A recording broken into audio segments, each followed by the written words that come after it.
Nigar, bax, yaşadığın hər şeyi çox yaxşı bilirəm. Amma sən də bir şey düşün. Sənin doğman belə stressdəykən səncə bütün bunları eləməyə dəyər, Nigar? Ha?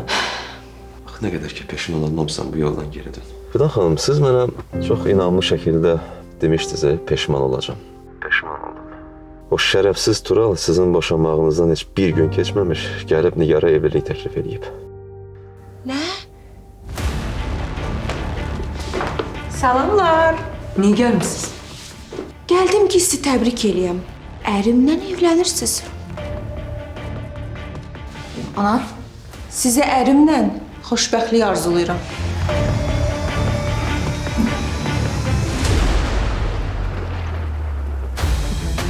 Leyla, o Rüstem var ha. Onu sen getirmişsin klinikaya. hə. Niyə əziyyət çəkirdiniz? Deyərdiniz, mən özüm gələrdim, deyil mi? Evdə danışılası söhbət deyil. Səndən ciddi bir məsələ barədə danışmaq istəyirəm və ümidvaram ki, aramızda qalacaq. Hakimin görüşdüyü qadın var və mən bunu bilirəm.